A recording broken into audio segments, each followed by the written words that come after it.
예, 9월 30일 마지막 날입니다. 시편 119편 1절부터 24절까지 나와 있는데 오늘은 12절까지만 같이 읽도록 하겠습니다. 제가 한 절 읽고 여러분들 한 절 읽고 교독하겠습니다. 행위가 온전하여 여호와의 율법을 따라 행하는 자들은 복이 있으며 여호와의 증거를 지키고 전심으로 여호와를 구하는 자는 복이 있도다. 참으로 그들은 불의를 행하지 아니하고 주의 도를 행하는도다. 주께서 명령하사 주의 법도를 잘 지키게 하셨나이다. 내 길을 굳게 정하사 주의 율례를 지키게 하소서. 내가 주의 모든 계명에 주의할 때에는 부끄럽지 아니하리이다. 내가 주의 의로운 판단을 배울 때에는 정직한 마음으로 주께 감사하리이다. 내가 주의 율례들을 지키오리니 나를 아주 버리지 마옵소서.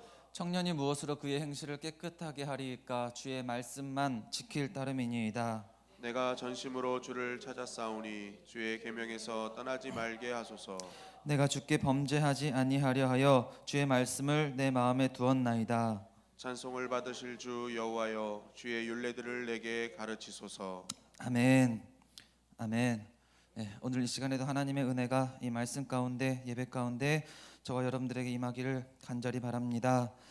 자, 시편 119편 말씀입니다. 시편 119편 말씀은 시편에서 가장 긴 말씀입니다. 176절까지 있는데 이 말씀은 정말 시편 기자가 작정하고서 주의 말씀에 대해서 지은 찬양시입니다.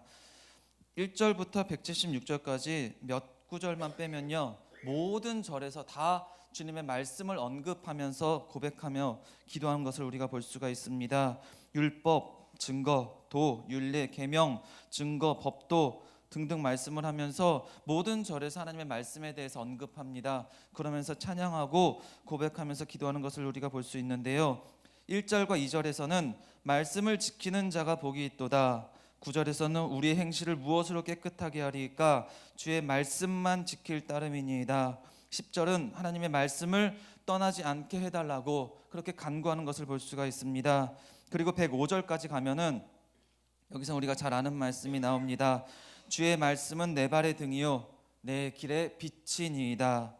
이렇게 하나님께서는 시편 기자처럼 하나님의 말씀을 사모하고 하나님의 말씀을 깨닫고 하나님의 말씀을 지키기 위해서 노력하는 자를 그 발의 등이 되고 그 길의 빛이 되어서 옳은 길로 가게끔 인도하시는 줄을 믿습니다. 우리는 늘 말씀드렸던 것처럼 하나님의 말씀으로 복 있는 자가 되고요, 누가복음 24장 32절 말씀 보면 하나님의 말씀으로 우리 마음이 뜨거워지는 거고요, 사도행전 18장 5절 말씀 보면 사도 바울이 말씀에 붙잡혀서 예수 그리스도를 담대하게 전파한 것을 볼 수가 있습니다. 말씀이 우리를 붙잡으면, 말씀이 우리 마음에 강력하게 역사하면 이런 뜨거운 역사가 일어나는 것입니다. 또한 우리의 믿음도 들음에서 나고 우리가 들음은 그리스도의 말씀으로 말미암는 것입니다. 다시 말하면 그리스도의 말씀이, 우리가 말씀을 들을 때 그 말씀이 내 속에 새겨지고 그 말씀이 나를 뜨겁게 하면, 우리의 가슴을 뜨겁게 하면 믿음의 역사가 일어나는 것을 우리가 알 수가 있는 것입니다. 그런데 중요한 것이 무엇이냐면 우리가 말씀을 들을 때만 가슴이 뜨거우면 안 되는 것입니다. 말씀을 들을 때만 뜨거우면 그 사람은 성경에서 말씀하시기를 돌짝밭 같은 사람이 되는 것입니다. 마가복음 4장 16절 말씀 보면 또 이와 같이 돌밭에 뿌리었다는 것은 이들이니 곧 말씀을 들을 때에 즉시 기쁨으로 받으나. 말씀을 들을 때 기쁨으로 누구나 받을 수가 있습니다. 하지만 이 말씀의 시간은요, 강연의 시간이 아닙니다. 말씀은 영화를 보는 것처럼 들을 때를 위한 시간이 아닙니다. 우리 여러분들이 말씀을 들었으면 말씀이 마음판에 새겨지고 이 말씀을 통해서 삶의 영향력까지 나아갈 때 여러분들의 삶이 말씀으로 변화되는 역사가 일어날 줄 믿습니다. 우리의 삶이 윤택해지는 비결은 날마다 그리스도의 은혜 안에 사는 것입니다. 그리스도의 은혜 안에 살기 위해서는 늘 말씀이 내 마음을 뜨겁게 해야 되는 것입니다. 그러기 위해서는 여러분들 이 말씀을 듣는 이 시간으로만, 말씀을 듣는 것으로만 끝나는 것이 아니라 늘 말씀 속에 살아가야 되는 것입니다. 말씀 속에 살아갈 수 있는, 말씀이 내 가슴을 뜨겁게 하고 말씀이 내 삶에 영향력을 미칠 수 있는 저와 여러분들의 삶이 되기를 예수님의 이름으로 부탁을 드리겠습니다. 자, 그러면 그러기 위해서 우리에게 필요한 것이 무엇인지 우리는 어떠한 마음으로 나아가야 되는지 잠시 살펴보도록 하겠습니다. 어떤 사람이 피리를 배우기 위해서 지영희 선생님을 찾아갔다고 합니다. 이 사람이 누군지 저도 잘 몰랐는데 인터넷을 찾아보니까 굉장히 유명한 그 뭐라 그러죠? 도인, 기인 그런 거 아니고 좀 문화재 같은 그런 굉장히 유명한 사람입니다. 그래서 어떤 사람이 피리를 배우기 위해서 이 사람을 찾아갔는데 피리를 배우기 위해 찾아갔는데 피리는 가르쳐 주지 않고 맨날 다른 허들의 일만 시키더랍니다. 담장 수리를 시키고 철조망 페인트 같은 걸 시키고 정말 생각지도 않았던 험한 일만 시키기만 하더랍니다. 그래서 몇 달을 그렇게 한 다음에 피리를 가르쳐 주기 시작했는데 나중에 그 제자가 물어봤다고 합니다. 왜 나는 피리를 배우기 위해서 왔는데 피리는 도대체 안 가르쳐 주고 다른 것만 이렇게 시키셨습니까? 물어봤더니 배움에는 절실함이 필요하다라는 한마디를 하시더랍니다. 그래서 그 사람이 그렇게 몇 달이 있다가 다른 일만 하다가 그렇게 배움을 받았더니 일주일을 배웠는데도 몇 달을 배웠던 것처럼 빨리 배웠다고 합니다. 마음에 절실함이 있어서 절실함으로 배웠더니 그런 일들이 일어난 것입니다. 예수님께서도 말씀하십니다. 의에 줄이고 목마른 자는 복이 있나니. 성도들도 마찬가지입니다. 절실함이 복인 줄 믿습니다. 하나님께서는 절실함 가운데 우리가 절실함 가운데 구하기를 원하십니다. 예수님께서도 세상에 계실 때 심한 통곡과 눈물로 간구와 소원을 올리셨다고 그랬습니다. 오늘 본문 말씀에서도 2절 말씀 보면 여호와의 증거들을 지키고 전심으로 여호와를 구하는 자는 복이 있도다. 10절에서도 내가 전심으로 주를 찾았사오니 주의 계명에서 떠나지 말게 하소서. 전심으로 절실함으로 우리의 마음을 주님 앞에 드릴 때 그 가운데 하나님의 역사하심이 더 큰 줄 믿습니다. 성도들은 알고 가는 게 아니라 믿고 가는 것입니다. 우리는 모든 것을 알 수가 없습니다. 우리의 삶에서 우리가 어떤 일이 일어나고 어떤 일이 내 앞에 닥칠 것이며 지금 일어나는 일은 나에게 어떻게 역사하실 것인지, 역사가 되는 것인지, 하나님은 지금 나에게 무엇을 원하고 계신지 우리는 다 알 수가 없습니다. 하지만 우리가 갈 수 있는 것은 우리는 믿고 가기 때문인 것입니다. 성도들은 믿으면서 기도하면서 주님과 동행하면서 가는 것입니다.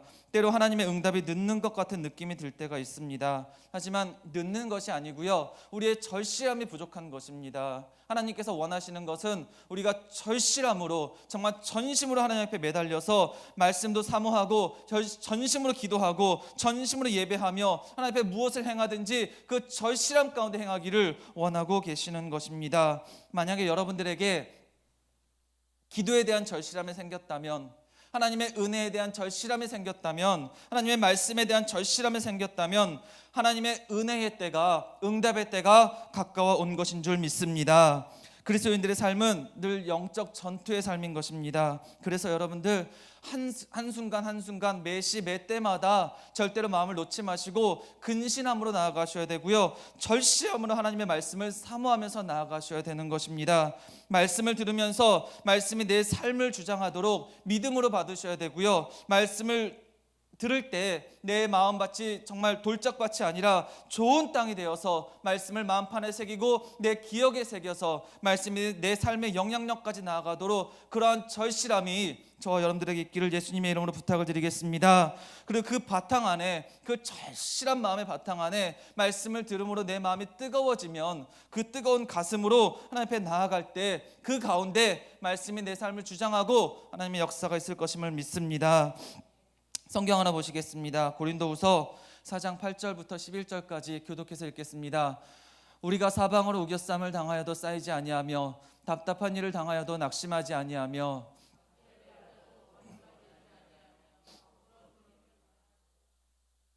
우리가 항상 예수의 죽음을 몸에 짊어짐은 예수의 생명이 또한 우리 몸에 나타나게 하려 함이라.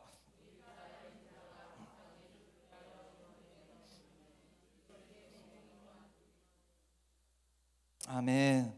죽음의 땅에, 그냥 죽어 있는 땅에 그냥 돌덩이가 떨어지면 그 땅은 죽음의 땅으로 그냥 끝나고 맙니다. 하지만 그 땅에 생명의 씨앗, 생명이 있는 씨앗이 떨어지면 그 씨앗은 절대로 가만히 있지 않습니다. 어떻게 해서든지 싹을 틔우기 위해서, 생명을 꽃피우기 위해서 그 씨앗은 그 땅에서 발버둥을 치게 됩니다. 그리고 결국 싹을 피우게 되는 것입니다. 마찬가지입니다. 우리의 삶도 마찬가지입니다. 본문 말씀에서도 계속 죽을 일에 대해서 말하다가 예수의 생명이 들어왔을 때 그 우리 죽을 육체의 그 생명이 살아나는 역사가 나타남을 성경에서 말하는 것을 우리가 볼 수가 있는 것입니다. 그래서 성도는 그냥 세상 사람들처럼 뻔하지 않은 삶을 살아가게 되는 것입니다. 사람들은 사방으로 우겨쌈을 당하면 쌓여버리게 됩니다. 하지만 성도들은 쌓이지 않습니다. 사람들은 답답한 일을 당하면 대부분 낙심하지만 우리는 낙심하지 않습니다. 세상 사람들은 저 정도면 망하고 저 정도면 넘어질 것이고 저 정도면 끝날 거라고 생각을 든다 할지라도 성도들은, 예수의 생명이 우리 속에 있는 성도들은 절대 거기서 끝나지 않습니다. 망하지 않습니다. 왜 그렇습니까? 우리에게는 생명이 있는 성령이 계시기 때문입니다. 예수의 생명이 우리를 주장하시기 때문인 것입니다. 말씀이 우리를 주장하기 때문에, 말씀이 우리의 가슴을 뜨겁게 하기 때문에 우리는 세상 사람들의 상식과 같이 살게 되지 않는 것입니다. 세상 사람들의 상식은 여기서 끝나게 될 거야, 이제는 죽게 될 거야, 이제는 포기하게 될 거라고 생각이 들더라도 우리 말씀이 우리 삶을 주장하는 사람들은, 말씀으로 가슴이 뜨거운 사람들은, 말씀이 가슴속에 있는 사람들은, 말씀이 삶에서 영향력을 미치는 사람들은 절대 그 자리에 넘어지지 않습니다. 말씀이 우리를 주장하면 이러한 생명의 역사, 이러한 생명의 능력의 역사가 우리 삶을 나타나게 될 줄 믿습니다. 그 역사로 어떠한 고난도, 어떠한 악한 세력도 우리는 돌파하고 이길 수가 있게 되는 것입니다. 말씀을 정리하겠습니다.